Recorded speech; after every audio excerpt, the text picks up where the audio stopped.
ಎಲ್ರಿಗೂ ನಮಸ್ಕಾರ. ಕರವೀರ ಮಾಹಿತಿ ಮಾಲಿಕೆ 2026ರ 99ನೇ ಸಂಚಿಕೆಯಲ್ಲಿ ನಾವಿದ್ದೇವೆ. ಸ್ನೇಹಿತರೆ, ತಮಗೆಲ್ಲರಿಗೂ ಗೊತ್ತಿದ್ದ ಹಾಗೆ ಕಳೆದ 4-5 ವಾರಗಳಿಂದ ನಾವು ಕಾನೂನು ಮಾಹಿತಿ ಮಾಲಿಕೆ, ಸಹಕಾರಿಗಳಿಗೆ ಅನ್ವಯಿಸುವಂತಹ ತೆರಿಗೆ ಕಾನೂನುಗಳು ಮತ್ತು ಬೇರೆ ಬೇರೆ ಕಾನೂನುಗಳು ಯಾವುದು ಅನ್ನೋದನ್ನು ತಿಳ್ಕೊಳ್ಳೋಣ ಅನ್ನೋ ರೀತಿಯಲ್ಲಿ ಪ್ರಯತ್ನ ಮಾಡಿದ್ವಿ. ಹಿಂದಿನ ಸಂಚಿಕೆಗಳಲ್ಲಿ ಪ್ರೊಫೆಷನಲ್ ಟ್ಯಾಕ್ಸ್, ವೃತ್ತಿ ತೆರಿಗೆ ಹೇಗೆ ಅನ್ವಯ ಆಗತ್ತೆ ಅಂತ ತಿಳ್ಕೊಂಡ್ವಿ. ಕಡೆಗೆ 3 ಸಂಚಿಕೆಯಲ್ಲಿ ನಾವು GST, goods and services tax, ಸರಕು ಮತ್ತು ಸೇವಾ ತೆರಿಗೆ ಕಾಯ್ದೆಯ ಬಗ್ಗೆ ತಿಳ್ಕೊಂಡ್ವಿ. ಕಳೆದ ಸಂಚಿಕೆಯಿಂದ ನಾವು ಇನ್ಕಮ್ ಟ್ಯಾಕ್ಸ್ ಆಕ್ಟ್, ಆದಾಯ ತೆರಿಗೆ ಕಾಯ್ದೆ, ಅದರ ಬಗ್ಗೆ ನಾವು ತಿಳ್ಕೊಂಡಿದ್ವಿ. ತಮಗೆಲ್ಲರಿಗೂ ಗೊತ್ತಿದೆ, ಕಳೆದ ಸಂಚಿಕೆಯಲ್ಲಿ ನಾವು ಪ್ರಾಥಮಿಕ ಅಂಶಗಳು, ಬೇಸಿಕ್ ಆದಾಯ ತೆರಿಗೆ ಕಾಯ್ದೆ ಅಂದ್ರೆ ಏನು, ಯಾರ್ಯಾರಿಗೆ ಅನ್ವಯಿಸುತ್ತೆ, ಈ ತರದೆಲ್ಲ ತಿಳ್ಕೊಂಡ್ವಿ. ಆಮೇಲೆ ತೆರಿಗೆ ವರದಿ ಸಲ್ಲಿಸಲಿಕ್ಕೆ ಇರುವಂತಹ ಅಂಶಗಳು ಯಾವ್ದ್ಯಾವ್ದು, ಸಲ್ಲಿಸದೆ ಹೋದ್ರೆ ಏನೇನು ತೊಂದರೆ ಆಗತ್ತೆ, ತೆರಿಗೆ ಸಲ್ಲಿಸುವಿಕೆ ಕಡ್ಡಾಯ, ಈ ರೀತಿ ಅಂಶಗಳನ್ನೆಲ್ಲ ತಿಳ್ಕೊಂಡ್ವಿ. ನಂತರ ನಮಗೆ ಏನು ಕಡಿತಗಳಿದಾವೆ, ಡಿಡಕ್ಷನ್ಸ್, ಸಹಕಾರಿಗಳಿಗೆ ಯಾವ ಯಾವುದಕ್ಕೆ ಕಡಿತಗಳಿದಾವೆ, ಡಿಡಕ್ಷನ್ಸ್ ಇದಾವೆ, ಅದ್ರ ಬಗ್ಗೆ ತಿಳ್ಕೊಂಡ್ವಿ. ಇವತ್ತು ಮುಂದುವರಿಯೋಣ. 2ನೇ ಸಂಚಿಕೆ, ಇದು ಇನ್ಕಮ್ ಟ್ಯಾಕ್ಸ್ಗೆ ಸಂಬಂಧಪಟ್ಟಂತೆ 2ನೇ ಸಂಚಿಕೆ ಆಗುತ್ತೆ ಇವತ್ತು. ಇದರಲ್ಲಿ ಸಹಕಾರಿಗೆ ಅನ್ವಯಿಸುವಂತಹ TDS ನಿಯಮಗಳನ್ನ, ಟ್ಯಾಕ್ಸ್ ಡಿಡಕ್ಷನ್ ಎಟ್ ಸೋರ್ಸ್, ಅದ್ರ ಬಗ್ಗೆ ತಿಳ್ಕೊಳ್ಳೋಣ. ಕ್ಯಾಶ್ ವಿಡ್ರಾಯಲ್ ಮೇಲೆ TDS ಏನಿದೆ, ಅದರ ಪ್ರಾವಿಷನ್ ಏನಿದೆ ಅಂತ ತಿಳ್ಕೊಳ್ಳೋಣ. ಹಾಗೆ ಡೆಪಾಸಿಟ್ ಮೇಲೆ ಇಂಟರೆಸ್ಟ್ ಕೊಡ್ತಾ ಇದ್ರೆ ಅದರ ಮೇಲೆ TDS ಪ್ರಾವಿಷನ್, ಹೊಸದಾಗಿ ಬದಲಾವಣೆ ಆಗಿರುವಂತಹ TDS ನಿಯಮ ಏನು, ಅದನ್ನು ತಿಳ್ಕೊಳ್ಳೋಣ. ಹಾಗೆ ನಗದು ವ್ಯವಹಾರ ಮಿತಿಗಳು, ಅಂದ್ರೆ cash transaction limits, income tax ನಲ್ಲಿ ಏನೇನು ಹೇಳ್ತಾರೆ, ನಮ್ಮ ಸಹಕಾರಿಗಳಿಗೆ ಅನ್ವಯಿಸುವಂತಹ ನಗದು ವ್ಯವಹಾರ ಮಿತಿಗಳು ಏನು, ಅದ್ರ ಬಗ್ಗೆ ತಿಳ್ಕೊಳ್ಳೋಣ ಅಂತ ಹೇಳ್ತಾ ಇವತ್ತಿನ ಸೆಷನ್ ಅನ್ನು ಮುಂದುವರಿಸಲಿಕ್ಕೆ ಇಷ್ಟಪಡ್ತೀನಿ. ಮೊದಲನೇದಾಗಿ TDS, ಟ್ಯಾಕ್ಸ್ ಡಿಡಕ್ಷನ್ ಎಟ್ ಸೋರ್ಸ್. ಸ್ನೇಹಿತರೆ, ಇದು ಸೆಕ್ಷನ್ 393. ಹಿಂದಿನ ಅವಧಿಯಲ್ಲೇ ನಾವು ಹೇಳಿದ್ವಿ, 1961ರ ಆದಾಯ ತೆರಿಗೆ ಕಾಯ್ದೆಯನ್ನು ಆಮೂಲಾಗ್ರವಾಗಿ ಬದಲಾಯಿಸಿ ಹೊಸ ಕಾಯ್ದೆಯನ್ನು ತಂದಿದ್ದಾರೆ. ಇನ್ಕಮ್ ಟ್ಯಾಕ್ಸ್ ಆಕ್ಟ್ 2025 ಅಂತೀವಿ ನಾವು. ಅಂದ್ರೆ 2025ರ ನೂತನ ಆದಾಯ ತೆರಿಗೆ ಕಾಯ್ದೆ ಬಂದಿದೆ. ಅದರ ಸೆಕ್ಷನ್ ಪ್ರಕಾರ 393, ಮೊದಲದು 192, 194 ಆಗಿತ್ತು. TDS ಪ್ರಾವಿಷನ್ಸ್ 192, 194 ಅಲ್ಲಿ ಇರೋದು ಈಗ 393 ನಲ್ಲಿದೆ. 393 ನಲ್ಲಿ ಏನ್ ಹೇಳತ್ತೆ, TDS ಬಗ್ಗೆ ಏನೇನು ಹೇಳುತ್ತೆ ಅನ್ನೋದನ್ನ ತಿಳ್ಕೊಳ್ಳೋಣ. ಮೊದಲನೇದಾಗಿ TDS ಅಂದ್ರೆ ಏನು, ಟ್ಯಾಕ್ಸ್ ಡಿಡಕ್ಷನ್ ಎಟ್ ಸೋರ್ಸ್ ಅಂದ್ರೆ ಏನು? ಸ್ನೇಹಿತರೆ, ಏನಾಗತ್ತೆ ಅಂದ್ರೆ, ತೆರಿಗೆದಾತರು ಯಾರ್ಯಾರಿದ್ದಾರೆ ಅವರು ತೆರಿಗೆಯನ್ನ ಸರಿಯಾಗಿ ಕಟ್ತಾರೆ ಅಂತ ಮನವರಿಕೆ ಮಾಡ್ಕೊಳ್ಬೇಕು. ಮತ್ತೆ ಈ ತೆರಿಗೆಗಳನ್ನ ಯಾರ್ಯಾರು ಕಟ್ಟಬೇಕಾಗಿತ್ತು ಅವರು ಕಟ್ಟೋದನ್ನ ತ್ವರಿತವಾಗಿ ಮತ್ತು ಪರಿಣಾಮಕಾರಿಯಾಗಿ, ಅಂದ್ರೆ quick and effective collection of revenue ಅಂತೀವಿ ನಾವು. ಕ್ವಿಕ್ ಅಂಡ್ ಎಫೆಕ್ಟಿವ್, ಅದು ಎಫೆಕ್ಟಿವ್ ಆಗಿರ್ಬೇಕು, ಕ್ವಿಕ್ ಆಗಿರ್ಬೇಕು. ಅಂದರೆ ಯಾವಾಗ ಅವರು ಆದಾಯ ಗಳಿಸ್ತಾರೋ ಆಗ್ಲೇನೆ ಅವರಿಂದ ತೆರಿಗೆಯನ್ನು ಮುಕ್ತಾಯ ಮಾಡ್ಕೊಳ್ಳುವಂಥದ್ದು. ಅದು ವರ್ಷಾಖೈರಿನ ನಂತರ ಒಂದೇ ಸಾರಿ ಸಂಗ್ರಹಿಸಿದ್ರೆ ಅದರಲ್ಲಿ ದೋಷಗಳಾಗ್ಬಹುದು. ಅದಕ್ಕೋಸ್ಕರ ಯಾವ್ಯಾವ ಹಂತದಲ್ಲಿ ಆದಾಯಗಳು ಉತ್ಪತ್ತಿ ಆಗತ್ತೋ ಆ ಉತ್ಪತ್ತಿಯ ಹಂತದಲ್ಲೇ ತೆರಿಗೆಯನ್ನ ಕಡಿತಗೊಳಿಸುವಂತಹ ವ್ಯವಸ್ಥೆಗೆ ಅಂದ್ರೆ quick and effective collection of revenue at the time of income generation it self, ಅದಕ್ಕೆ TDS ಅಂತೀವಿ.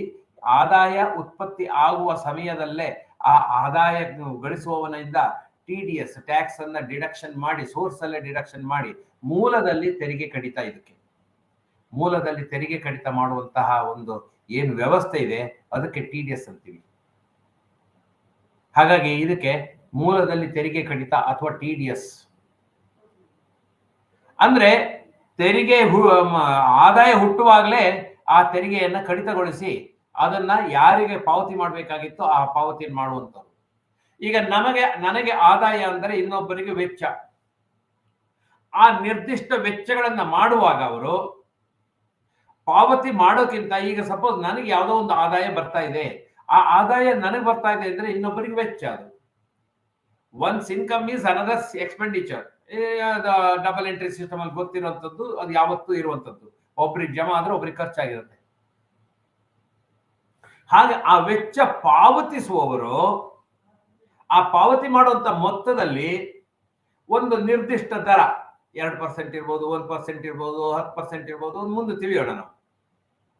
ಆ ರೀತಿ ನಿರ್ದಿಷ್ಟ ದರದಲ್ಲಿ ತೆರಿಗೆಯನ್ನ ಡಿಡಕ್ಟ್ ಮಾಡಿ ನನ್ನ ಅಕೌಂಟಿಗೆ, ಅಂದ್ರೆ ಯಾರು ತೆರಿಗೆ ಆದಾಯ ಸ್ವೀಕರಿಸ್ತಾರೋ ಅವ್ರ ಅಕೌಂಟಿಗೆ ಗವರ್ಮೆಂಟ್ ಅಕೌಂಟ್ ಅಲ್ಲಿ ಪಾವತಿ ಮಾಡುವುದು, ನನ್ನ ಪರವಾಗಿ ಪಾವತಿ ಮಾಡುವಂಥದ್ದು. ಕೊಡುವವನು ಅವನಾಗಿದ್ರು ತಗೊಳ್ಳೋದು ನಾನಾಗಿದ್ದೀನಿ. ತಗೊಳ್ಳುವವನ ಪರವಾಗಿ ಕೊಡುವವನು ತಾನು ಕೊಡ್ತಾ ಇರುವಂತ ಅಮೌಂಟ್ ನಲ್ಲಿ ಸ್ವಲ್ಪ ಭಾಗವನ್ನು ಕಡಿತಗೊಳಿಸಿ ತಗೊಳ್ಳುವವನ ಪರವಾಗಿ ಗವರ್ಮೆಂಟ್ಗೆ ಕಟ್ಟುವಂತ ವ್ಯವಸ್ಥೆಗೆ TDS ಅಂತೀವಿ. ಸಾಮಾನ್ಯವಾಗಿ ಎಲ್ಲ TDS ವೆಚ್ಚಗಳಿಗೆ ಬರುತ್ತಂತಲ್ಲ, ಆದಾಯಗಳಿಗೂ ವೆಚ್ಚ ಬರುತ್ತೆ, ಇಲ್ಲ ಅಂತಲ್ಲ. ಆದ್ರೆ TDS ಆಗುವಂತದ್ದು ಯಾವಾಗ ವೆಚ್ಚ ಮಾಡ್ತಾ ಇದೀವಿ ಅದಕ್ಕೆ ಹೆಚ್ಚಿನ TDS ಇರುವಂತದ್ದು ವೆಚ್ಚದಗಳ ಬಾಬತು. TCS ಅಂತ ಒಂದಿದೆ, ಅದನ್ನು ಮುಂದೆ ಬರ್ತೀನಿ. ಟ್ಯಾಕ್ಸ್ ಕಲೆಕ್ಟೆಡ್ ಅಟ್ ಸೋರ್ಸ್, ಅದು ಆದಾಯದ ಭಾಗದಲ್ಲಿ ಬರ್ತದೆ, ಇದು ವೆಚ್ಚದ ಭಾಗದಲ್ಲಿ ಬರ್ತದೆ. ನೋಡೋಣ. ಸಹಕಾರಿಗಳಿಗೆ ಅನ್ವಯಿಸುವಂಥದ್ದು. ನಾನು TDS ಪ್ರೊವಿಷನ್ ಅಂತ ಹೇಳಿದ್ರೆ ಎಂಟೈರ್ TDS 393 ಎಲ್ಲ ಅಂಶಗಳನ್ನು ನಾನು ಡಿಸ್ಕಸ್ ಮಾಡ್ತಾ ಇದ್ದೀನಿ? ಖಂಡಿತ ಇಲ್ಲ. ಈಗಾಗಲೇ ಇದ್ರದ್ದು ಹಿಂದಿನ ಡಿಡಕ್ಷನ್ಸ್ ಬಗ್ಗೆ ಹೇಳಿದಾಗ್ಲೂ ಹೇಳಿದ್ದೀನಿ. ಕೇವಲ ಸಹಕಾರ ಸಂಸ್ಥೆಗಳಿಗೆ ಅನ್ವಯಿಸುವಂತಹ TDS ನಿಯಮಗಳನ್ನು ಮಾತ್ರ ನಾವು ಚರ್ಚೆ ಮಾಡೋಣ, ಅದಕ್ಕಿರುವಂತಹ ನಿಯಮಗಳನ್ನು ಮಾತ್ರ ಅರ್ಥ ಮಾಡ್ಕೊಳ್ಳೋಣ.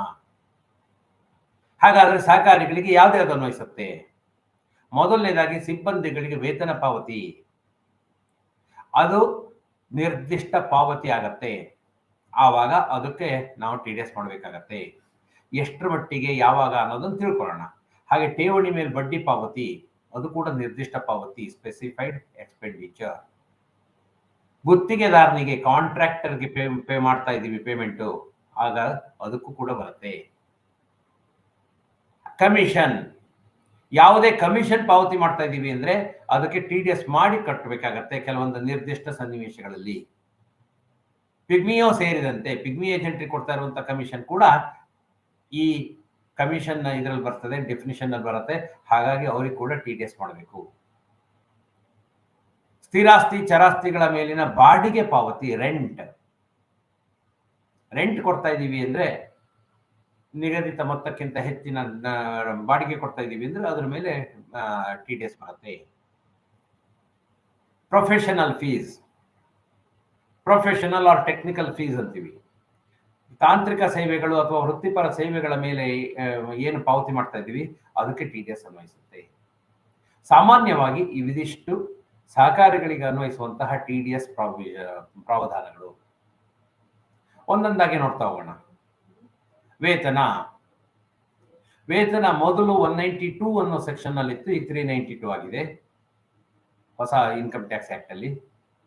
ಪ್ರತಿಯೊಂದು ಸಹಕಾರಿ ಸಂಸ್ಥೆ ತನ್ನ ಸಿಬ್ಬಂದಿಗಳಿಗೆ ನೀಡುವ ವೇತನದಲ್ಲಿ ನಿಗದಿತ ದರದಲ್ಲಿ ಆದಾಯ ತೆರಿಗೆಯನ್ನು ಮೂಲದಲ್ಲೇ ಕಡಿತ ಮಾಡಬೇಕು.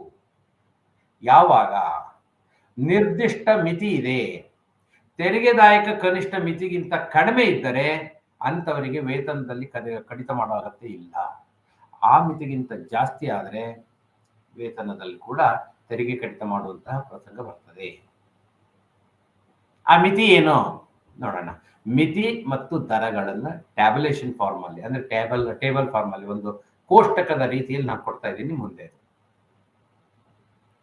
ನೆಕ್ಸ್ಟ್ ಬಡ್ಡಿ 393 ನಲ್ಲಿ ಮೊದಲು 194 ಸೆಕ್ಷನ್ಸ್ಗಳು ಬ್ರಾಕೆಟ್ ನಲ್ಲಿ ಇರೋದು ಹಿಂದಿನ ಹಳೆಯ ಆಕ್ಟ್, ಹೊಸ ಆಕ್ಟ್ ಇಂದು ಈಗಿನ ಇದರಲ್ಲಿ ಆ ಸೆಕ್ಷನ್ಸ್ ನೆನ್ಪಿಟ್ಕೊಳ್ಬೇಕು ಅಂತಿಲ್ಲ.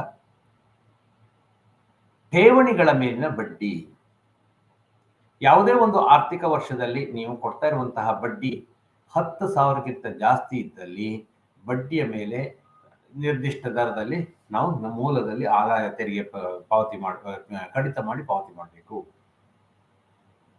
ಠೇವಣಿ ಮೇಲೆ 10,000ಕ್ಕಿಂತ ಜಾಸ್ತಿ ಬಡ್ಡಿ ಬರ್ತಾ ಇದ್ರೆ ವರ್ಷಕ್ಕೆ ಒಬ್ಬ ವ್ಯಕ್ತಿಗೆ, ಒಂದು ಠೇವಣಿ ಅಲ್ಲ, ಒಬ್ಬ ವ್ಯಕ್ತಿಗೆ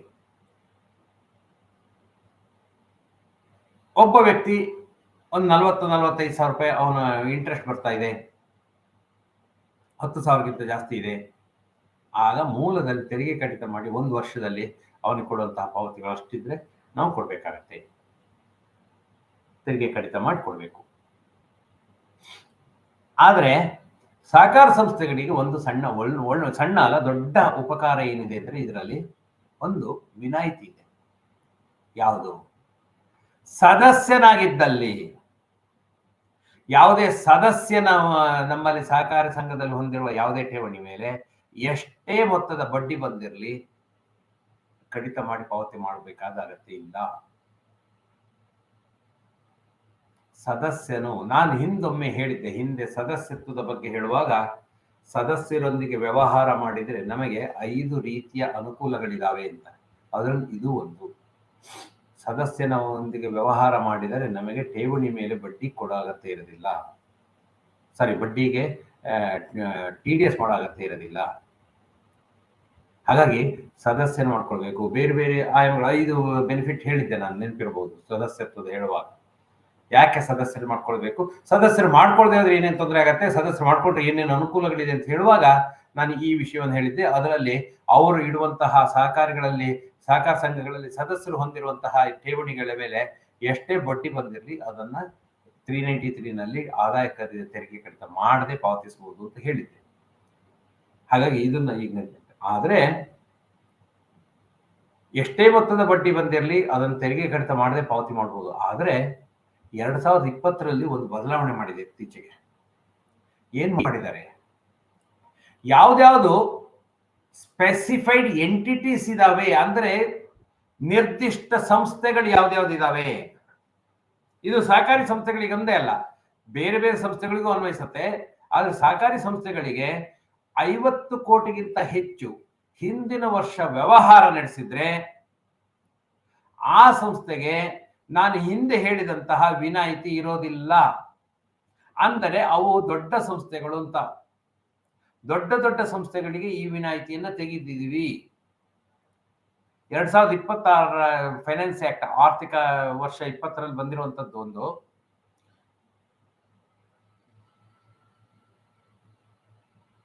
ಬಜೆಟ್ ನಲ್ಲಿ ಹಾಕಿರುವಂತದ್ದು 2020ರಲ್ಲಿ ಬಂದದ್ದು.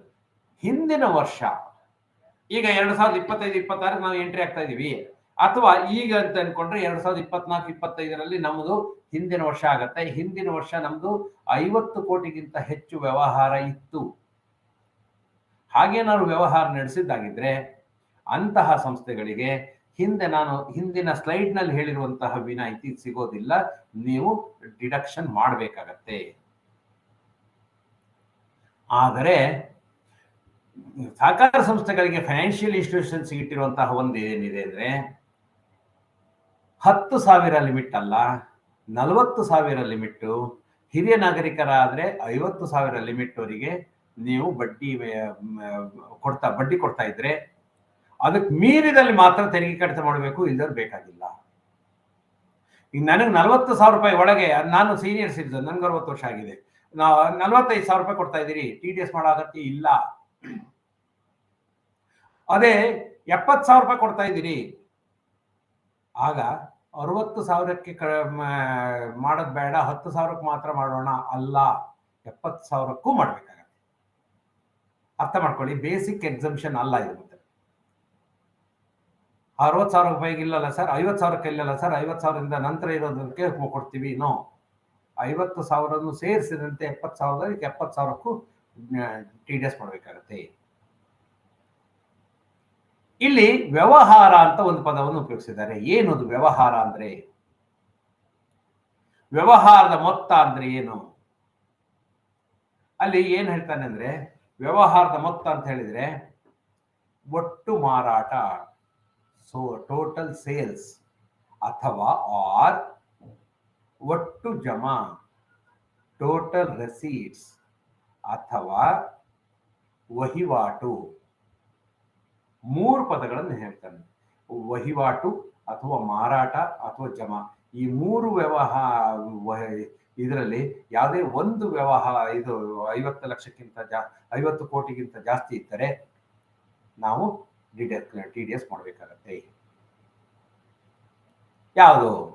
ಒಟ್ಟು ಮಾರಾಟ ಅಂದ್ರೆ ಏನು? ಟೋಟಲ್ ಸೇಲ್ಸ್ ಅಂದ್ರೆ ಏನು? ಟೋಟಲ್ ಸೇಲ್ಸ್ ಅಂದ್ರೆ ವಸ್ತುಗಳ ಮಾರಾಟ. ವಸ್ತುಗಳು ಅಂದ್ರೆ ಗೂಡ್ಸ್ ನಾವು ಮಾರಾಟ ಮಾಡ್ತಾ ಇರುವಂತದ್ದು, ಅವ್ರಿಗೆ ಮಾರಾಟದ ಜಮಾ, ವಸ್ತುಗಳ ಮಾರಾಟದಿಂದ ಬಂದಿರುವಂಥದ್ದು ಗೂಡ್ಸ್ ಅಂದ್ರೆ ವಸ್ತುಗಳ ಮಾರಾಟದಿಂದ. ಅಥವಾ ಪತ್ತಿನ ಸಹಕಾರಗಳಾದ್ರೆ ಒಟ್ಟು ಜಮಾ, ಗೂಡ್ಸ್ ಆದ್ರೆ ಸೇಲ್ ಮಾಡಿರ್ತೀರಿ ವಹಿವಾಟಿಗೆ ಬರ್ತದೆ. ಅದೇ ಸಾಲ ಕೊಟ್ಟವರಿಗೆ ಗ್ರಾಸ್ ರಿಸೀಟ್ಸ್ ಯಾವುದು? ಒಟ್ಟು ಜಮಾ ಅನ್ನೋದು ಇಲ್ಲಿ ಸ್ನೇಹಿತರೆ ಅರ್ಥ ಮಾಡ್ಕೊಳ್ಳಿ, ನಿಮ್ಮ ಜಮಾ ಖರ್ಚು ತಕ್ತೆಯ ಒಟ್ಟು ಜಮಾ ಅಲ್ಲ. ಅನೇಕರು ಆ ರೀತಿ ಭ್ರಮಿಸಿಕೊಂಡಿದ್ದಾರೆ, ತಪ್ಪು. ನಿಮ್ಮ ಒಟ್ಟು ಜಮಾ ಅಂದರೆ ನಿಮ್ಮ ಆದಾಯ ವೆಚ್ಚ ತಕ್ತೆಯಲ್ಲಿ ಕಾಣಿಸಿದ ಎಲ್ಲ ಆದಾಯಗಳ ಒಟ್ಟು ಜಮಾ. ಅಂದ್ರೆ ಇನ್ಕಮ್ ಅಂಡ್ ಎಕ್ಸ್ಪೆಂಡಿಚರ್ ನ ಬಲಗಡೆಯ ಆದಾಯದ ಕಡೆಯ ಒಟ್ಟು ಟೋಟಲ್. ರೆಸಿಟ್ಸ್ ಅಂಡ್ ಪೇಮೆಂಟ್ಸ್ ಇಂದ ಅಲ್ಲ. ಯಾಕೆಂದ್ರೆ ನೀವು ಸಾಲವನ್ನ 2 ಕೋಟಿ, 1 ಕೋಟಿ, 50 ಲಕ್ಷ, 60 ಲಕ್ಷ ಒಂದೊಂದು ಒಬ್ಬೊಬ್ಬ ಪಾರ್ಟಿ ಕೊಡ್ತೀರಿ. ಆ ತರ ನಿಮ್ಮ ಒಟ್ಟು ಸಾಲ ಕೊಟ್ಟಿರುವಂತದ್ದು ಮತ್ತು ಸಾಲ ಬಂದಿರುವಂತದ್ದು, ಸಾಲ ಮರುಪಾವತಿ ಮಾಡಿರುವಂತದ್ದು 50 ಕೋಟಿ ಆರಾಮಾಗಿ ಆಗ್ಬಿಡುತ್ತೆ. ಅದನ್ನ ಈ ಕ್ಲಾಸಿಫಿಕೇಶನ್ಗೆ, ಈ ನಿರ್ದಿಷ್ಟ ಸಂಸ್ಥೆಗಳು ಅನ್ನೋ ಡೆಫಿನೇಷನ್ಗೆ ಪರಿಗಣಿಸೋದಿಲ್ಲ. ಆದಾಯ ವೆಚ್ಚ ತಕ್ತೆಯಲ್ಲಿ ನಿಮ್ಮ ಇಂಟರೆಸ್ಟ್ ಇನ್ಕಮ್, ನಾನ್ ಇಂಟರೆಸ್ಟ್ ಇನ್ಕಮ್, ಇಂಟರೆಸ್ಟ್ ಇಂದ ಹೂಡಿಕೆ ಮೇಲಿನ ಬಡ್ಡಿ ಇರ್ಬೋದು, ಸಾಲಗಳ ಮೇಲಿನ ಬಡ್ಡಿ ಇರ್ಬೋದು, ಅದೆರಡೂ ಸೇರಿಸಿ ಬಡ್ಡಿ ಜಮಾ ಮತ್ತು ಇತರೆ ಜಮಾ, ಬೇರೆ ಬೇರೆ ವ್ಯವಹಾರಗಳು ಮಾಡ್ತಾ ಇದ್ದೀನಿ ಅಂದ್ರೆ ಅದರದ್ದು ಜಮಾ, ಒಟ್ಟು ಜಮಾ ಎಷ್ಟಿದೆ ಅದು ಎರಡನ್ನೂ ಸೇರಿಸಿದರೆ ಅದು ನಮಗೆ ಮಿತಿಗಿಂತ ದಾಟಿರಬೇಕು. ಮೂರನೇದು ಟರ್ನ್ ಓವರ್. ಇಲ್ಲಿ ನಾವು ಮಾರಾಟ ನಡೆಸ್ತಾ ಇದ್ದೀವಿ, ಪತ್ತಿನ ಚಟುವಟಿಕೆ ಎರಡನ್ನೂ ನಡೆಸ್ತಾ ಇದ್ದೀವಿ, ಪ್ಯಾಕ್ಸ್ಗಳು. ಆಗ ಮಾರಾಟ ಪ್ರಕ್ರಿಯೆಯಿಂದ ಬಂದಿರುವಂತಹ ಜಮಾ ಎಷ್ಟು, ನಮ್ದು ಸೇಲ್ಸ್ ಟರ್ನ್ ಓವರ್ ಎಷ್ಟು, ಹಾಗೆ ಪತ್ತಿನ ಚಟುವಟಿಕೆಯಿಂದ ಬರುವಂತಹ ಒಟ್ಟು ಜಮಾ ಎಷ್ಟು, ಎರಡನ್ನೂ ಸೇರಿಸಿದರೆ ಅದು 50 ಕೋಟಿ ದಾಟ್ತಾ ಇದ್ರೆ 30 ಕೋಟಿ ರೂಪಾಯಿ ಸೇಲ್ಸ್ ಇದೆ, 20 ಕೋಟಿ ರೂಪಾಯಿ ಇತರೆ ಆದಾಯ ಇದೆ. ಇತರೆ ಆದಾಯ ಅಂದ್ರೆ ಆದಾಯ ಅಂದ್ರೆ ಬಡ್ಡಿ ಮತ್ತು ಇತರೆ ಆದಾಯ. ಅಥವಾ 40 ಕೋಟಿ ರೂಪಾಯಿ ಸೇಲ್ಸ್ ಇದೆ ನಮ್ದು, 5 ಕೋಟಿ ರೂಪಾಯಿ ನಮ್ದು ಬಡ್ಡಿ ಜಮಾ ಮತ್ತು ಇತರ ಆದಾಯಗಳಿದೆ. ಅದೆರಡನ್ನೂ ಸೇರಿಸಿದಾಗ ಒಟ್ಟು ವಹಿವಾಟು 50 ಕೋಟಿ ಆಗ ನಮಗೆ ಬರುತ್ತೆ. ಸೊ ಈ 3 ಅಂಶಗಳಲ್ಲಿ ವಹಿವಾಟು, ಆದಾಯ ಅಥವಾ ಮಾರಾಟ, ಈ 3 ಅಂಶಗಳಲ್ಲಿ ಯಾವುದೇ ಒಂದು ಅಂಶ ಜಾಸ್ತಿ ಇದ್ರು, 3 ಅಂಶಗಳು ಅಂತ ಹೇಳಿಲ್ಲ, ಯಾವುದೇ 3 ಅಂಶಗಳಲ್ಲಿ ಒಂದು ಅಂಶ ಜಾಸ್ತಿ ಇದ್ರು 50 ಕೋಟಿ ಮೀರಿದಲ್ಲಿ ಅಂತಹ ಸಹಕಾರ ಸಂಸ್ಥೆಗಳು ಈ ಕಲಂನ ಅಡಿಯಲ್ಲಿ ಬರ್ತದೆ 393 ನಲ್ಲಿ. ಅವುಗಳು ಯಾರ್ಯಾರಿಗೆ ತಮ್ಮ ಬಡ್ಡಿ ಕೊಡ್ತಾ ಇದ್ದೀವಿ ಅಂತವರಿಂದ 40,000 ರೂಪಾಯಿ ದಾಟ್ತಾ ಇದ್ರೆ ಇಂಡಿವಿಜುವಲ್ಸ್ ಅಂದ್ರೆ ಸೀನಿಯರ್ ಸಿಟಿಸನ್ ಅಲ್ದಿದ್ದವರು, ಸೀನಿಯರ್ ಸಿಟಿಸನ್ ಆಗಿದ್ದರೆ ನಿಮಗೆ 50,000 ರೂಪಾಯಿ. ಅದು ಮೀರಿದ್ರೆ TDS ಮಾಡಬೇಕಾಗತ್ತೆ. ಹಾಗಾಗಿ ಅಂತಹ ಕೋಪರೇಟಿವ್ಸ್ ಯಾರು ಇದ್ರೆ ನಿಮ್ಮಲ್ಲಿ 50 ಕೋಟಿಗಿಂತ ಹೆಚ್ಚಿನ ಟರ್ನ್ ಓವರ್ ಆಗ್ತಾ ಇದೆ ಅಂದ್ರೆ ಅವರಿಗೆ ಬೇಸಿಕ್ ಎಕ್ಸಂಪ್ಷನ್, ಏನು ನಮ್ಮ ಹಿಂದೆ 393 ನಲ್ಲಿ ಇತ್ತಲ್ಲ ಆ ಎಕ್ಸಂಪ್ಷನ್ ಸಿಗೋದಿಲ್ಲ, ಅವರು TDS ಮಾಡಬೇಕಾಗತ್ತೆ. ಇದರ ಪರಿಣಾಮ ಏನು? ಇದರ ಪರಿಣಾಮ ಅಂತಹ ಸಹಕಾರ ಸಂಸ್ಥೆಗಳು ಸದಸ್ಯರ ಪಾನ್ ನಂಬರ್, ಈಗ ನಮಗೆ KYC ಡಾಕ್ಯುಮೆಂಟ್ಸ್ ಪ್ರಕಾರ ಪಾನ್ ನಂಬರ್ ಅಲ್ಲ, ಪಾನ್ ನಂಬರ್ ನಮಗೆ KYC ಡಾಕ್ಯುಮೆಂಟ್ ಅಲ್ಲ. ಸಹಕಾರ ಸಂಸ್ಥೆಗಳಿಗೆ KYCಗೆ ಪಾನ್ ನಂಬರ್ ಬೇಕೇ ಬೇಕು ಅನ್ನೋದಿಲ್ಲ. ಆದರೆ ಈಗ ನಿಮ್ಮ 50 ಕೋಟಿಗಿಂತ ದಾಟಿದ ವಹಿವಾಟು ನಡೆಸ್ತಾ ಇರುವಂತಹ ಸಹಕಾರ ಸಂಸ್ಥೆಗಳಿಗೆ PAN number is A KYC document. ಯಾಕೆಂದ್ರೆ ನೀವು TDS ಮಾಡುವಾಗ ಅವ್ರ ಪಾನ್ ನಂಬರ್ ಬೇಕಾಗತ್ತೆ. ಹಾಗಾಗಿ ಅದನ್ನ ನೀವು ಅರ್ಥ ಮಾಡ್ಕೊಳ್ಳಿ. ಎರಡನೇದು, ಪಾವತಿಸುವ ಇದ್ರ ಮೇಲೆ TDS ದರ ಎಷ್ಟು ಅಂದ್ರೆ 10%. ಅದನ್ನ ಟ್ಯಾಬ್ಯುಲೇಷನ್ ಅಲ್ಲೂ ನಾನು ಹೇಳ್ತೀನಿ. ಅಂತಹ ಠೇವಣಿಗಳ ವಿವರಗಳನ್ನು ಕೂಡ ತೆರಿಗೆ ಇಲಾಖೆಗೆ ಕೊಡಬೇಕು. ಯಾರ್ಯಾರ ಮೇಲೆ ಎಷ್ಟೆಷ್ಟು TDS ಮಾಡಿದ್ದೀರಿ ಅಂತ ವಿವರಗಳನ್ನ ಅವ್ರಿಗೆ ಕೊಡಬೇಕಾಗತ್ತೆ. ಇನ್ನು ಸದಸ್ಯರಲ್ಲಿ 50,000ಗಿಂತ ಜಾಸ್ತಿ ತಗೊಳ್ತಾ ಇದ್ದಾರೆ ಅಥವಾ 40,000ಗಿಂತ ಜಾಸ್ತಿ ತಗೊಳ್ತಾ ಇದ್ದಾರೆ, ಆದರೆ ಅವರಿಗೆ ಬೇರೆ ಯಾವುದೇ ಕರದಾಯಕ ಆದಾಯ ಇಲ್ಲ, ನಮಗೆ ಕೇವಲ TDS ಮಾಡಿದ ಕಾರಣಕ್ಕೋಸ್ಕರ ಇನ್ಕಮ್ ಟ್ಯಾಕ್ಸ್ ಫೈಲ್ ಮಾಡಬೇಕಾಗತ್ತೆ ಅನ್ನೋ ರೀತಿಯಲ್ಲಿದ್ರೆ ಅವರಿಂದ ನೀವು ಫಾರಂ 15G 15H ಅನ್ನೋದಿತ್ತು, ನೀವು ಕೇಳಿದಿರಿ 15G ಅಥವಾ 15H ಅಂತ. ಆ ನಮೂನೆಗಳನ್ನ ಈಗ ಬದಲಾಯಿಸಿದ್ದಾರೆ. 1 to 1 121 ಅಂತ ಮಾಡಿದ್ದಾರೆ. ಆ 121 ಅನ್ನ ಪಡೆದು ಸಲ್ಲಿಸಿದ್ರೆ ಸಾಕು. ಅಂದ್ರೆ ನನಗೆ TDS ಮಾಡಂತ ಬಾಧ್ಯತೆ ಬಂದ್ಬಿಡುತ್ತೆ ನಿಮಗೆ. ನಿಮ್ದು ಒಂದು cooperative society having turn over exceeding 50 crores. ನಾನು ಡೆಪಾಸಿಟ್ ಮಾಡಿದ್ದೀನಿ, ನನ್ನ ಡೆಪಾಸಿಟ್ ಮೇಲೆ ಒಂದು 75,000 ರೂಪಾಯಿ ಬಡ್ಡಿ ಬರ್ತಾ ಇದೆ. ಆಗ ನೀವು TDS ಮಾಡಬೇಕಾಗತ್ತೆ. ಆದ್ರೆ ನನಗೆ ಈ ಬಡ್ಡಿ ಬಿಟ್ರೆ ಬೇರೆ ಆದಾಯ ಇಲ್ಲ, ಅಥವಾ ಅಗ್ರಿಕಲ್ಚರ್ ಇನ್ಕಮ್ ಇದೆ, ಯಾವುದೇ ತೆರಿಗೆದಾಯಕ ಆದಾಯಗಳಿಲ್ಲ. ನನ್ನ ಆದಾಯ ಒಟ್ಟು ಆದಾಯ ತೆರಿಗೆದಾಯಕ ಮಿತಿಗಿಂತ ಕಡಿಮೆ ಇದೆ ಅಂತ ಅನ್ಸಿದಲ್ಲಿ ನಾನು ಒಂದು ಫಾರಂ ಅನ್ನ ಕೊಡ್ಬೋದು. ಅದು ಪ್ರತಿ ವರ್ಷ ಏಪ್ರಿಲ್ 30 ಕೊಡ್ಬೇಕು. ನಾನು ಕೊಟ್ಟಿರೋ ಫಾರಂ ಏನಿದೆ 1 to 1 121 ಅಂತ ಫಾರಂ ಕೊಡ್ತೀನಿ. ಆಗ ಅದು request for non deduction of tax. ಆ ರಿಕ್ವೆಸ್ಟ್ ಅನ್ನು, ಆ ಫಾರಂ ಅನ್ನು ನಾನು ನಿಮಗೆ ಕೊಟ್ರೆ ನೀವು ತೆರಿಗೆ ಕಡಿತ ಮಾಡದೆ ನನಗೆ ಪಾವತಿ ಮಾಡಬಹುದು.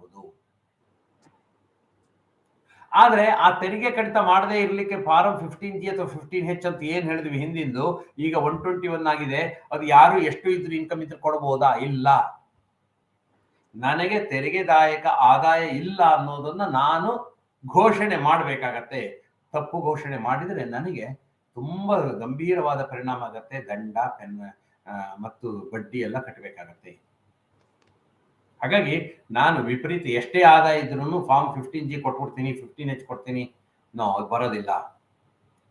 ನೀವು ಕೂಡ ಅಂತವರಿಗೆ ಹೇಳಬೇಕಾಗತ್ತೆ, ಮನವರಿಕೆ ಮಾಡ್ಕೊಡ್ಬೇಕಾಗತ್ತೆ. ನೀವು ಸುಮ್ಮನೆ ಫಾಲ್ಸ್ ಡಿಕ್ಲರೇಷನ್ ಕೊಡಬೇಡಿ ಅಂತ ಅದಷ್ಟು ಹೇಳಿದ್ರೆ ಇದಾಗತ್ತೆ. ಸೊ ಇದು 393 ನಲ್ಲಿ ಬಡ್ಡಿಯ ಬಗ್ಗೆ ಇರುವಂಥದ್ದು ಎರಡು.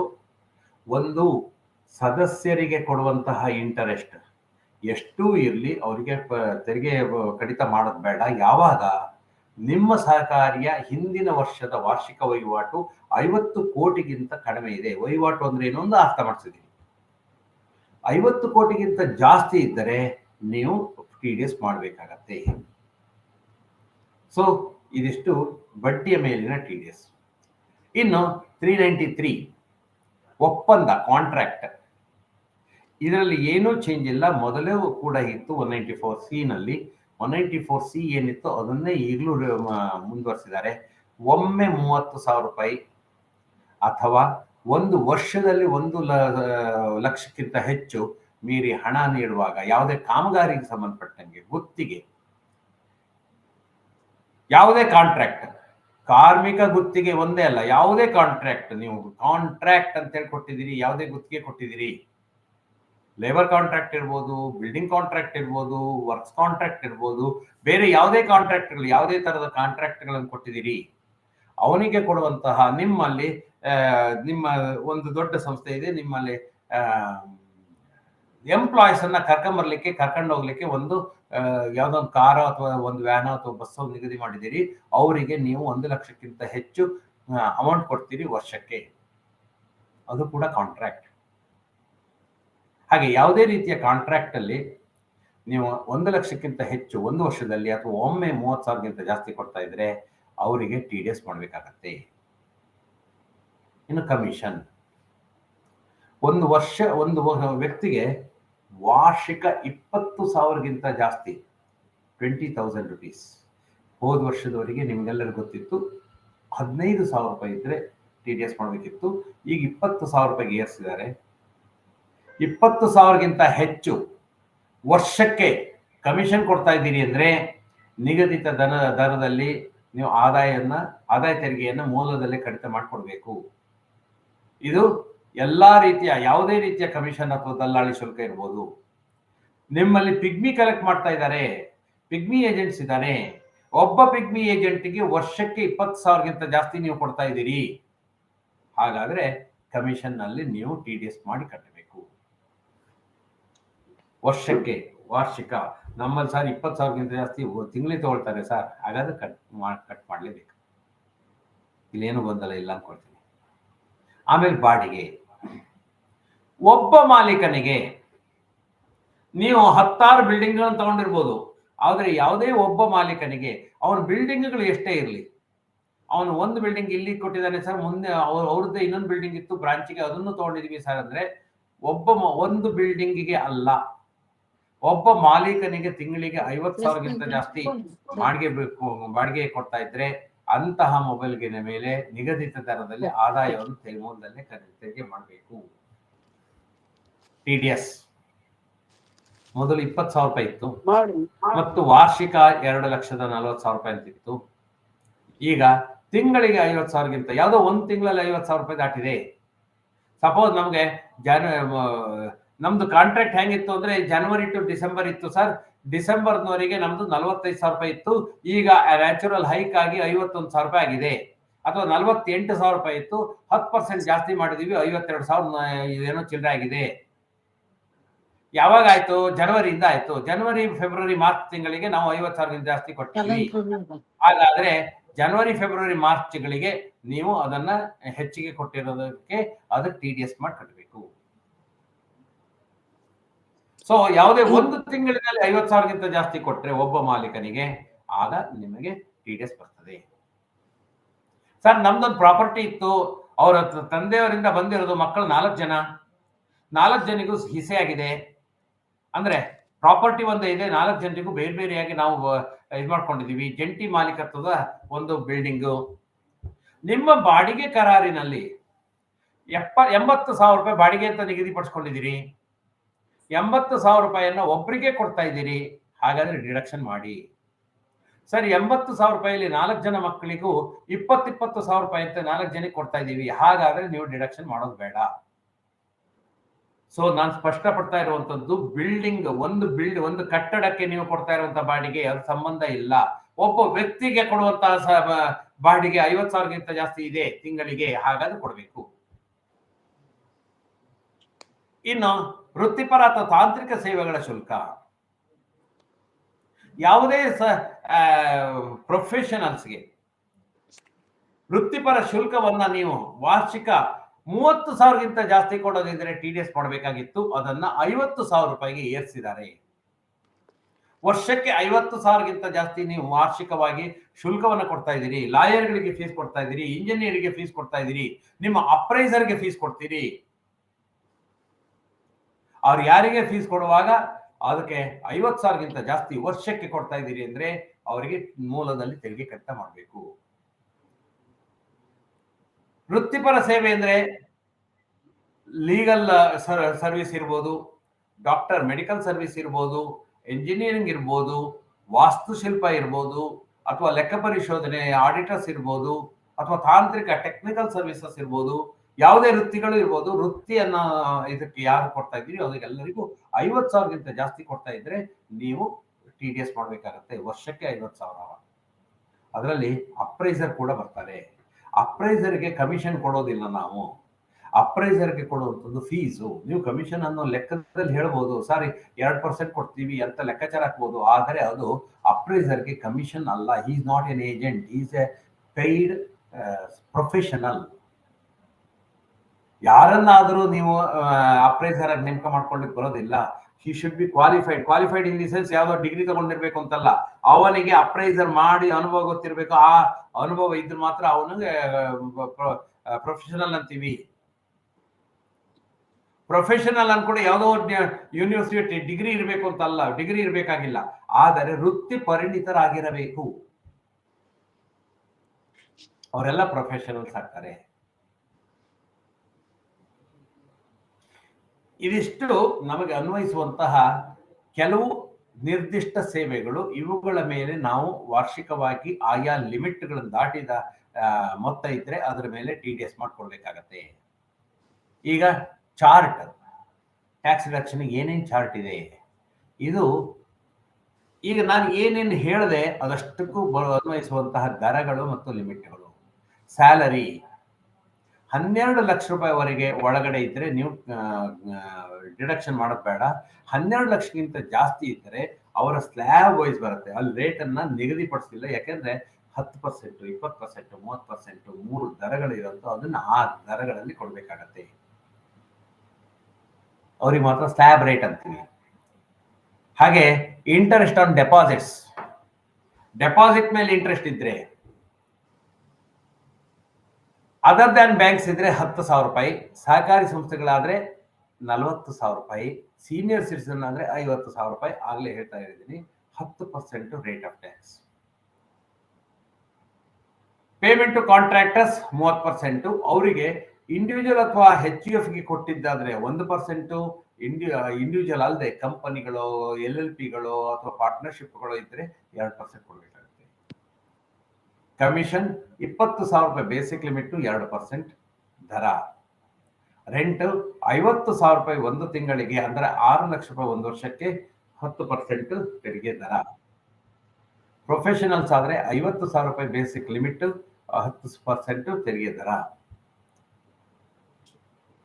ಇದೆಲ್ಲದಕ್ಕೂ ಒಂದನ್ನ ಅರ್ಥ ಮಾಡ್ಕೊಳ್ಳಿ, ಆಧಾರ್ ಲಿಂಕ್ಡ್ ಪಾನ್ ಇಲ್ಲದಿದ್ರೆ ಈ 10%, 1%, 2% ಯಾವುದು ಬರೋದಿಲ್ಲ, 20% ಫ್ಲಾಟ್. ಬರೀ ಪಾನ್ ಅಲ್ಲ, ಆಧಾರ್ ಲಿಂಕ್ಡ್ ಆಗಿದೆಯಾ ನೋಡ್ಕೊಳ್ಬೇಕು.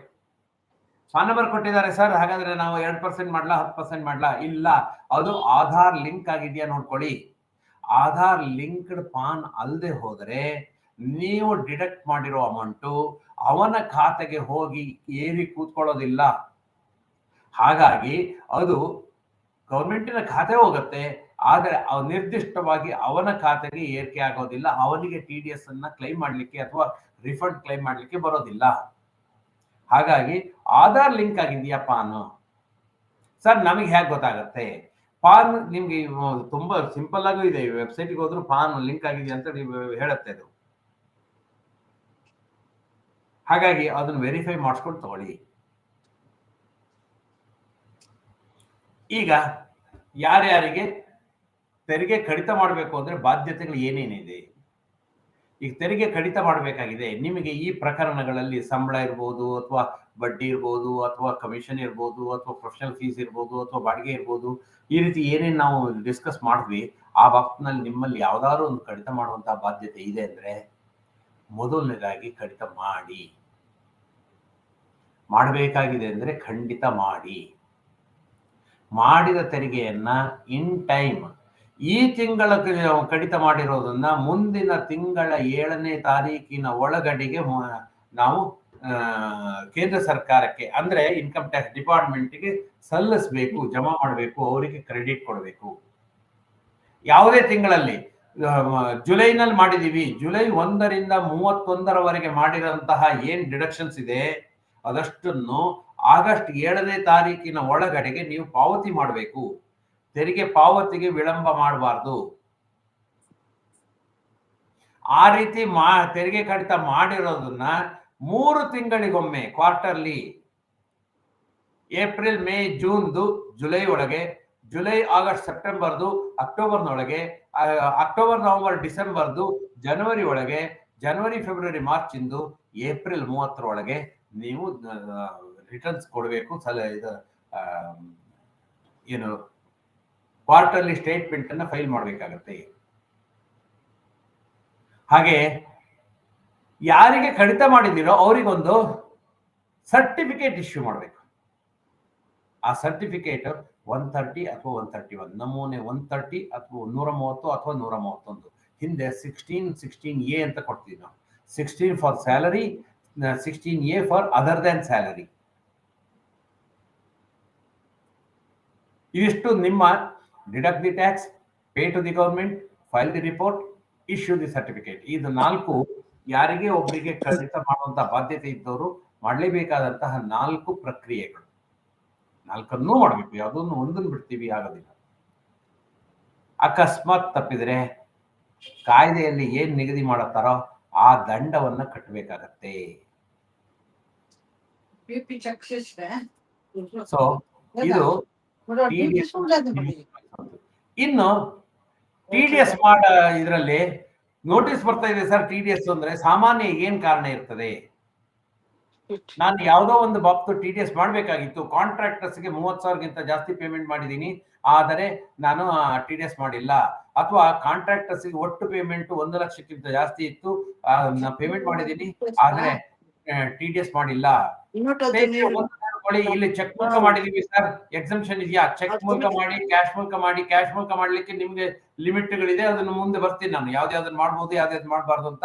ನಗದು ವ್ಯವಹಾರ ಮಿತಿಗಳಿದಾವೆ. ಆದ್ರೆ ಅದು ಡಿಡಕ್ಷನ್ ಮಾಡ್ಲಿಲ್ಲ, ಅಥವಾ ಶಾರ್ಟ್ ಡಿಡಕ್ಷನ್ ಮಾಡಿದಿರಿ, 10% ಮಾಡಬೇಕಾಗಿತ್ತು 2% ಮಾಡಿದಿರಿ, ಅಥವಾ 10% ಮಾಡಬೇಕಾಗಿತ್ತು 5% ಮಾಡಿದಿರಿ. ನಾನ್ ಡಿಡಕ್ಷನ್ನೇ ಮಾಡಿಲ್ಲ, ಅಥವಾ ಡಿಡಕ್ಷನ್ ಎಷ್ಟು ಮಾಡಬೇಕಾಗಿತ್ತು ಅಷ್ಟು ಮಾಡಿಲ್ಲ, ಮಾಡಿದಿರಿ.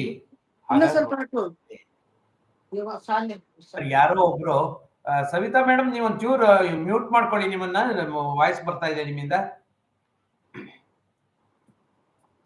ಲೇಟ್ ಡಿಡಕ್ಷನ್ ಅಥವಾ ಲೇಟ್ ಪೇಮೆಂಟ್ ಆಫ್ ಟ್ಯಾಕ್ಸ್ ಯಾವಾಗ ಡಿಡಕ್ಷನ್ ಮಾಡಬೇಕು? At the time of credit or payment, whichever is earlier. Salary ಕೊಡ್ತಾ ಇದ್ದೀವಿ ಅಥವಾ ಅವ್ರ ಅಕೌಂಟಿಗೆ ಕ್ರೆಡಿಟ್ ಮಾಡ್ತೀವಿ, ಯಾವುದು ಮೊದಲಾಗುತ್ತೋ ಅದ ಆ ಸಮಯದಲ್ಲಿ ಡಿಡಕ್ಷನ್ ಮಾಡಬೇಕು. ಪೇಮೆಂಟ್ ಆಫ್ ಕಮಿಷನ್ ಇದೆ, ಕಮಿಷನ್ ಅನ್ನ ಕೊಡುವ ಪೂರ್ವದಲ್ಲಿ ಅಥವಾ ಅವರಿಗೆ ಖರ್ಚು ಹಾಕುವ ಪೂರ್ವದಲ್ಲಿ, ಖರ್ಚು ಹಾಕಿದಾಗ ನೀವು ಕೊಡಬೇಕು. ಪೇಮೆಂಟ್ ಯಾವಾಗ ಕ್ರೆಡಿಟ್ ಮಾಡ್ತೀರಿ ಅಥವಾ ಯಾವಾಗ ನೀವು ಪೇಮೆಂಟ್ ಮಾಡ್ತೀರಿ, ವಿಚ್ ಎವರ್ ಇಸ್ ಅರ್ಲಿಯರ್, ಯಾವ್ದು ಮೊದಲಾಗುತ್ತೋ ಆವಾಗ ಡಿಡಕ್ಷನ್ ಮಾಡಬೇಕು, ಕೊಡುವ ಪೂರ್ವದಲ್ಲಿ. ಸರ್, ಎಲ್ಲದೂ ಸೇರಿಸಿ ನಾವು ಪೇಮೆಂಟ್ ಮಾಡ್ತಾ ಇದೀವಿ ಪ್ರತಿ ತಿಂಗಳ, ಆದ್ರೆ ಎಲ್ಲದೂ ಸೇರಿಸಿ ಮಾರ್ಚ್ ಅಲ್ಲಿ ನಾವು ಡಿಡಕ್ಟ್ ಮಾಡ್ತೀವಿ ಒಂದೇ ಸಾರಿ. ನೋ.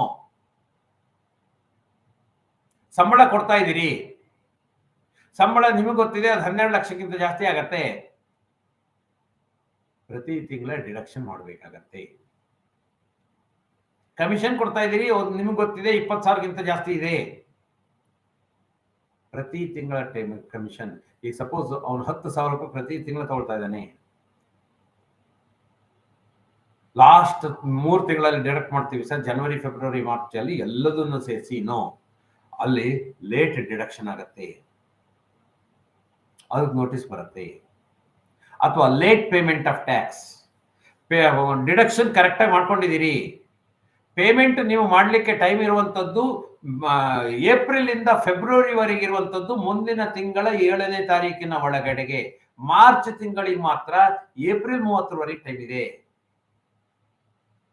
ಜನವರಿಯಲ್ಲಿ ಡಿಡಕ್ಟ್ ಮಾಡಿದಿರಿ, ಜನವರಿ 1ರಿಂದ 31ನೇ ತಾರೀಕಿನವರೆಗಿನ ಪೇಮೆಂಟ್ ಮಾಡಿದಿರಿ, ಆಗ ಡಿಡಕ್ಷನ್ ಮಾಡಿದಿರಿ ಅಂದ್ರೆ ಅದನ್ನ ಗೌರ್ಮೆಂಟಿಗೆ ಪಾವತಿ ಮಾಡ್ಲಿಕ್ಕೆ, ಆ ಡಿಡಕ್ಟೆಡ್ ಪೋರ್ಷನ್ ಇದೆಯಲ್ಲ ಅದನ್ನ ಗೌರ್ಮೆಂಟಿಗೆ ಪಾವತಿ ಮಾಡ್ಲಿಕ್ಕೆ ಇರುವಂತದ್ದು ಫೆಬ್ರವರಿ 7ನೇ ತಾರೀಕು ಲಾಸ್ಟ್ ಡೇಟ್. ಸರ್, 7ನೇ ತಾರೀಕು ಶನಿವಾರ ಇತ್ತು, ನಮಗೆ ರಜೆ ಇತ್ತು, ಭಾನುವಾರ ಬಂತು 8ನೇ ತಾರೀಕು, 9ನೇ ತಾರೀಕು ಪೇಮೆಂಟ್ ಮಾಡಿದೀವಿ, ಲೇಟ್ ಪೇಮೆಂಟ್. ರಜಾ ದಿನ ಇತ್ತು ಅಥವಾ ಇನ್ಯಾವುದೇ ಹಬ್ಬ ಬಂತು ಅಥವಾ ಇನ್ಯಾವುದೇ ಕಾರಣ ಈಗ ಸಮಂಜಸ ಅಲ್ಲ. ಮೊದಲಾಗಿದ್ರೆ ಬ್ಯಾಂಕ್ ಹಾಲಿಡೇ ಅಂತ ಹೇಳಿ ಇರ್ತಿತ್ತು, ಹಾಗಾಗಿ ನಮಗೆ ಎಕ್ಸಂಪ್ಷನ್ ಅಥವಾ ಇದನ್ನ ನಾವು ಹೇಳ್ಬೋದಿತ್ತು. ಈಗ ಬ್ಯಾಂಕ್ ಹಾಲಿಡೇ ಅನ್ನೋ ಕಾನ್ಸೆಪ್ಟ್ ಇಲ್ಲ, ನೀವು ಆನ್ಲೈನ್ ಅಲ್ಲಿ ನಿಮ್ಮ ಮನೆಯಲ್ಲಿ ರಾತ್ರಿ 12 ಗಂಟೆಗೆ ಭಾನುವಾರ ಕುತ್ಕೊಂಡು ಮಾಡಬಹುದು. ಆ ವ್ಯವಸ್ಥೆ ಇರೋದ್ರಿಂದ ಈಗ ಪೇಮೆಂಟ್ ನ ಲೇಟ್ ಮಾಡ್ಲಿಕ್ಕೆ ಬ್ಯಾಂಕ್ ರಜೆ ಇತ್ತು ಅಥವಾ ನಮ್ಮ ಆಫೀಸ್ ರಜೆ ಇತ್ತು, ಇದ್ಯಾವುದೋ ನೆಪಗಳು ಗೌಣ ಆಗ್ಬಿಡತ್ತೆ ಅಥವಾ ಸಿಂಧು ಆಗೋದಿಲ್ಲ ಸ್ನೇಹಿತರೆ. ಅವುಗಳನ್ನ ಯಾವುದನ್ನು ನೆಪ ಇಟ್ಕೊಳ್ಳಿಕ್ಕೆ ಆಗೋದಿಲ್ಲ. ಲೇಟ್ ಪೇಮೆಂಟ್ ಮಾಡಿದರೆ ಏನ್ ಬರುತ್ತೆ ಅನ್ನೋದನ್ನ ಹೇಳುವಾಗ ಹೇಳ್ತೀನಿ, ಅದರ ಸೀರಿಯಸ್ನೆಸ್ ಎಷ್ಟಿದೆ ಅಂತ. 3ನೇದು ನಾನ್ ಪೇಮೆಂಟ್ ಅಥವಾ ಶಾರ್ಟ್ ಪೇಮೆಂಟ್. ಡಿಡಕ್ಷನ್ ಮಾಡಿದಿರಿ, ಗೌರ್ಮೆಂಟಿಗೆ ಕಟ್ಟಲೇ ಇಲ್ಲ. ಡಿಡಕ್ಷನ್ 1000 ರೂಪಾಯಿ ಮಾಡಿದಿರಿ, 900 ರೂಪಾಯಿ ಮಾತ್ರ ಕಟ್ಟಿದಿರಿ. ಡಿಡಕ್ಷನ್ ಎಷ್ಟು ಮಾಡಿದಿರೋ ಅಷ್ಟನ್ನು ಕಟ್ಟಬೇಕು. ಡಿಡಕ್ಷನ್ ಮಾಡಿದ್ದನ್ನ ಕಟ್ಟದೇ ಇದ್ರೂ ತಪ್ಪಾಗತ್ತೆ. ಸೊ ನಾನ್ ಪೇಮೆಂಟ್, ಕಟ್ಟಲೇ ಇಲ್ಲ, ಮರ್ತೋಗ್ಬಿಟ್ಟಿತ್ತು, ಹಾಗಾದ್ರೆ ಕೊಡಿ ನಮಗೆ ಇಂಟರೆಸ್ಟ್, ಪೆನಾಲ್ಟಿ ಮತ್ತಿದು. ರಾಂಗ್ ಡಿಡಕ್ಷನ್ ಅಥವಾ ರಾಂಗ್ ಪೇಮೆಂಟ್,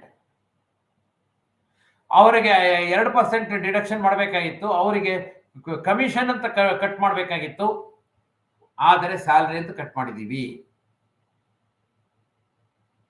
ಅವರಿಗೆ ಕಮಿಷನ್ ಅಂತ ಕಟ್ ಮಾಡಬೇಕಾಗಿತ್ತು, ಆದರೆ ಅವರಿಗೆ ಪ್ರೊಫೆಷನಲ್ ಫೀಸ್ ಅಂತ ಕಟ್ ಮಾಡಿದೀವಿ. ಅಪ್ರೈಸರ್ಗೆ ಕೊಟ್ಟಿರೋದು ಪ್ರೊಫೆಷನಲ್ ಫೀಸ್, ಆದರೆ ಅವರಿಗೆ ನಾವು ಕಮಿಷನ್ ಅಂತ ಕಟ್ ಮಾಡಿದೀವಿ.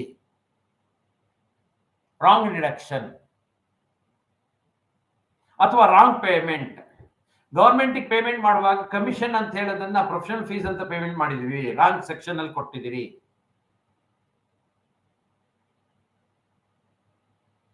ಸೊ ತಪ್ಪು ಡಿಡಕ್ಷನ್ ಮಾಡಿದ್ರೆ ಅಥವಾ ತಪ್ಪು ಪೇಮೆಂಟ್ ಮಾಡಿದ್ರು ನಮಗೆ ಇಂಟರೆಸ್ಟ್ ನೋಟಿಸ್ ಬರುತ್ತೆ. ನಾನ್ ಫೈಲಿಂಗ್ ಅಥವಾ ಲೇಟ್ ಫೈಲಿಂಗ್, ಡಿಡಕ್ಷನ್ ಮಾಡಿದ್ದು ಡಿಡಕ್ಷನ್ ಮಾಡಬೇಕು, ಅದನ್ನು ಪೇಮೆಂಟ್ ಮಾಡಬೇಕು. ಪೇಮೆಂಟ್ ಮಾಡಿದ ನಂತರ 3 ತಿಂಗಳಿಗೊಮ್ಮೆ ಕ್ವಾರ್ಟರ್ಲಿ ಈ ಸ್ಟೇಟ್ಮೆಂಟ್, ಒಂದು ಕ್ವಾರ್ಟರ್ಲಿ ಈ ಫೈಲಿಂಗ್ ಆಗಬೇಕಾಗತ್ತೆ. ಯಾರಿಗೆ ಎಷ್ಟು ಡಿಡಕ್ಟ್ ಮಾಡಿದ್ದೀರಿ, ಯಾವ ಕ್ಯಾಟಗರಿಯಲ್ಲಿದ್ದಾರೆ, ಸ್ಯಾಲ್ರಿನೋ ಕಮಿಷನ್ನೋ ಅಥವಾ ಪ್ರೊಫೆಷನಲ್ ಫೀಸೋ, ಅದನ್ನ ನೀವು ಅವರಿಗೆ ಡೀಟೇಲ್ ಹಾಕಿ ಕೊಡಬೇಕಾಗತ್ತೆ.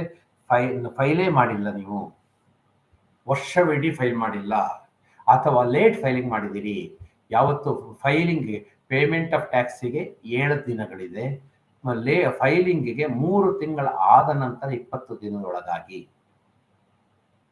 ಕ್ವಾರ್ಟರ್ಲಿ ಪೇಮೆಂಟ್, ಕ್ವಾರ್ಟರ್ಲಿ ಫೈಲಿಂಗ್, ಅಷ್ಟರ ಒಳಗಡೆಗೆ ಫೈಲಿಂಗ್ ಮಾಡಬೇಕು. ಫೈಲಿಂಗ್ ಅನ್ನು ಇಂಟೈಮ್ ಮಾಡಿದ್ದೀರಿ, ಆದರೆ ಫಾರಂ 130 ಆರ್ 131, ಫಾರಂ 16 ಅಥವಾ 16A ಅವರಿಗೆ, ಸಂಬಳದವರಿಗೆ ಅಥವಾ ಇವರಿಗೆ ಡಿಡಕ್ಷನ್ ಮಾಡಬೇಕಾಗಿತ್ತು, ಡಿಡಕ್ಷನ್ ಮಾಡಿದ್ದನ್ನ ಫಾರಂ ಕೊಡಬೇಕಾಗಿತ್ತು, ಫಾರಂ ಕೊಟ್ಟಿರಲಿಲ್ಲ, ಹಾಗಾದ್ರೆ ನೋಟಿಸ್ ಬರುತ್ತೆ. ಸೊ ಇದಿಷ್ಟು ನಿಮ್ಮ ಬಾಧ್ಯತೆಗಳು. ಬಂದ್ರೆ ಏನಾಗತ್ತೆ, ಪರಿಣಾಮ ಏನಾಗತ್ತೆ? ನಾನ್ ಡಿಡಕ್ಷನ್ ಅಥವಾ ಶಾರ್ಟ್ ಡಿಡಕ್ಷನ್ಗೆ ಇಂಟರೆಸ್ಟ್ ಬರುತ್ತೆ, ಬಡ್ಡಿ ಬರುತ್ತೆ. ಲೇಟ್ ಡಿಡಕ್ಷನ್ ಅಥವಾ ಲೇಟ್ ಪೇಮೆಂಟ್ಗೆ ಇಂಟರೆಸ್ಟ್ ಬರುತ್ತೆ, ಬಡ್ಡಿ ಬರುತ್ತೆ. ಲೇಟ್ ಪೇಮೆಂಟ್, ನಾನ್ ಪೇಮೆಂಟ್ ಅಥವಾ ಶಾರ್ಟ್ ಪೇಮೆಂಟ್ಗೆ ಇಂಟರೆಸ್ಟ್, ಬಡ್ಡಿ ಕೊಡಬೇಕಾಗತ್ತೆ. ಜೊತೆಗೆ late filing fee for non filing of late filing, ಇದು ಒಂದು ಮಾತ್ರ ಫೀ, ಇಂಟರೆಸ್ಟ್ ಇದು ಲೇಟ್ ಫೈಲಿಂಗ್ ಫೀಸ್, ವಿಳಂಬ ಶುಲ್ಕ. ಬರೀ ಇಂಟರೆಸ್ಟ್ ಜೊತೆಗೆ ನಾನ್ ಡಿಡಕ್ಷನ್ ಇದ್ರೆ ಪೆನಾಲ್ಟಿ ಬರ್ತದೆ. ಹಾಗೆ ನಾನ್ ಪೇಮೆಂಟ್ ಅಥವಾ ಶಾರ್ಟ್ ಪೇಮೆಂಟ್ಗೆ ಪೆನಾಲ್ಟಿ ಬರ್ತದೆ. ಹಾಗೆ ನಾನ್ ಫೈಲಿಂಗ್ ಅಥವಾ ನಾನ್ ಇಶ್ಯೂ ಆಫ್ ಫಾರ್ಮ್ಸ್ಗೆ ಪೆನಾಲ್ಟಿ ಬರ್ತದೆ. 3 interest, 3 penalty, 1 late filing fees. ಇದೆಲ್ಲದರಿಂದ ಗಂಭೀರವಾದದ್ದು prosecution for failure of tax, failure to pay the TDS. Deduction ಮಾಡಿದ್ದೀರಿ ಆದರೆ ಸರ್ಕಾರಕ್ಕೆ ಪಾವತಿ ಮಾಡಿಲ್ಲ, ಆಗ ನಿಮ್ಮನ್ನ ನಾವು ರಾಜದ್ರೋಹಿಗಳು ಅಂತ ಪರಿಗಣಿಸ್ತೀವಿ. ಹಿಂದೆ ರಾಜರ ಆಡಳಿತ ಇರುವಾಗ ರಾಜರ ಹೆಸರಿನಲ್ಲಿ ಯಾವುದೇ ಕಂದಾಯ ವಸೂಲಿ ಮಾಡಿದ್ದರೆ ರಾಜರಿಗೆ ತಲುಪಿಸುವಂಥದ್ದು ಅವರ ಕರ್ತವ್ಯ. ಅಂತವರು ರಾಜರಿಗೆ ಅದನ್ನ ಹಣವನ್ನ ತಲುಪಿಸಿಲ್ಲ ಅಂದ್ರೆ ಅವರು ರಾಜದ್ರೋಹಿಗಳಾಗ್ತಿದ್ರು. ಈಗ ನೀವು ಸರ್ಕಾರದ ಪರವಾಗಿ ಡಿಡಕ್ಷನ್ ಮಾಡಿದ್ದೀರಿ, ಸರ್ಕಾರದ ಹಣವನ್ನ ಇಟ್ಕೊಂಡಿದ್ದೀರಿ, ಆ ಹಣವನ್ನ ಸರ್ಕಾರಕ್ಕೆ ಪಾವತಿ ಮಾಡಿಲ್ಲ ಅಂದ್ರೆ ರಾಜದ್ರೋಹಿಗಳು. ಹಾಗಾಗಿ ನಿಮಗೆ ದಂಡನೆ, ಬಡ್ಡಿ, ದಂಡನೆ. ಸ್ನೇಹಿತರೆ, ಇದಿಷ್ಟು ಯಾರಿಗೆ, ಈ ನ್ಯೂನತೆಗಳ ಪರಿಣಾಮ ಯಾರಿಗೆ ಬರುತ್ತೆ ಅದನ್ನು ಗಂಭೀರವಾಗಿ ಅರ್ಥ ಮಾಡ್ಕೊಳ್ಳಿ. ಇಂಟರೆಸ್ಟ್ ಬಂತು, ಲೇಟ್ ಫೈಲಿಂಗ್ ಫೀಸ್ ಕೊಡಬೇಕು, ಪೆನಾಲ್ಟಿ ಕಟ್ಟಬೇಕು, ಅಥವಾ ಪ್ರಾಸಿಕ್ಯೂಷನ್ ಬಂದಿದೆ ಜೈಲಿಗೆ ಹೋಗ್ಬೇಕು. ಯಾರಿಗೆ ಇದು? ಅಧ್ಯಕ್ಷರಿಗೆ ಅಲ್ಲ, ಉಪಾಧ್ಯಕ್ಷರಿಗೆ ಅಲ್ಲ, ನಿರ್ದೇಶಕರಿಗೆ ಅಲ್ಲ, ಸದಸ್ಯರಿಗೆ ಅಲ್ಲ. ಯಾರಿಗೆ ನಾವು ಡಿಡಕ್ಷನ್ ಮಾಡಬೇಕಾಗಿತ್ತೋ ಅವರಿಗೆ ಅಲ್ಲ, ಯಾರು ಡಿಡಕ್ಷನ್ ಮಾಡಬೇಕಾಗಿತ್ತು ಅವರಿಗೆ. ಯಾರು ಡಿಡಕ್ಷನ್ ಮಾಡಬೇಕಾಗಿರೋದು? By default drawing officer will be held responsible. By default cooperative ಸೊಸೈಟಿಗಳಲ್ಲಿ drawing officer by default CEO, ಕಾರ್ಯದರ್ಶಿ, ಮುಖ್ಯ ಕಾರ್ಯನಿರ್ವಹಣಾಧಿಕಾರಿ. ಇಂಟರೆಸ್ಟ್ ಬರಲಿ, ಲೇಟ್ ಫೈಲಿಂಗ್ ಫೀಸ್ ಬರಲಿ, ಪೆನಾಲ್ಟಿ ಬರಲಿ ಅಥವಾ ಪ್ರಾಸಿಕ್ಯೂಷನ್ ಆಗಲಿ, ಅದು ಅವನಿಗೆ ಹೊರತು ಸಂಸ್ಥೆಗೆ ಅಲ್ಲ. ಇದನ್ನ ಚೆನ್ನಾಗಿ ಅರ್ಥ ಮಾಡ್ಕೊಳ್ಳಿ. ನಿಮ್ಮ ಸಂಸ್ಥೆಯಲ್ಲಿ ನಿರ್ದೇಶಕರೆಲ್ಲ ವೇಟ್ ಮಾಡಿ ಏನೋ ಆಗೋಯ್ತು ಸಂಸ್ಥೆ ಬರ್ಸ್ಬೇಕು ಅಂತ ಹೇಳಿ ತೀರ್ಮಾನ ಮಾಡಿದ್ರೆ ಓಕೆ, ಇಲ್ಲದಿದ್ದಲ್ಲಿ ನೀವು ಕೈಯಿಂದ ಕೊಡಬೇಕಾಗತ್ತೆ. ಪ್ರಾಸಿಕ್ಯೂಷನ್ ಆದ್ರಂತೂ ಖಂಡಿತ ನಿಮ್ಮನ್ನೇ ಒಳಗೆ ಹಾಕೋದು. ಹಾಗಾಗಿ ಇದರ ಗಂಭೀರತೆಯನ್ನು ಅರ್ಥ ಮಾಡ್ಕೊಳ್ಳಿ. TDS ಅನ್ನ ಯಾವುದೇ ಕಾರಣಕ್ಕೆ ನೆಗ್ಲೆಕ್ಟ್ ಮಾಡಬೇಡಿ, ಉದಾಸೀನ ತೋರಿಸಬೇಡಿ. ಇದು ಇವತ್ತಿನ ಸೆಷನ್ ಸ್ನೇಹಿತರೆ. ಸರಿಸುಮಾರು 45 ನಿಮಿಷಗಳ ಕಾಲ TDS ಬಗ್ಗೆ ನಾವು ಇವತ್ತು ತಿಳ್ಕೊಂಡ್ವಿ. ಮುಂದಿನ ಸೆಷನ್ ನಲ್ಲಿ ನಾವು ಮುಂದುವರೆದು ಮುಂದಿನ ಭಾಗವನ್ನು ನೋಡೋಣ. ಕ್ಯಾಶ್ ವಿಡ್ರಾಯಲ್ ಮೇಲೆ ಏನಿದೆ ಮತ್ತು ಕ್ಯಾಶ್ ಲಿಮಿಟ್ಸ್ ಏನಿದೆ ಅಂತ ಮುಂದಿನ ಅವಧಿಯಲ್ಲಿ ನೋಡೋಣ ಅಂತ ಹೇಳ್ತಾ ಇವತ್ತಿನ ಅವಧಿಯನ್ನ ಮುಕ್ತಾಯ ಮಾಡ್ಲಿಕ್ಕೆ ಹೇಳ್ತಾ ಮತ್ತೊಮ್ಮೆ ಎಲ್ಲರಿಗೂ ಗೌರವಪೂರ್ವಕ ವಂದಿಸ್ತಾ ಎಲ್ಲರಿಗೂ ಶುಭರಾತ್ರಿ. ಜೈ ಸಹಕಾರ.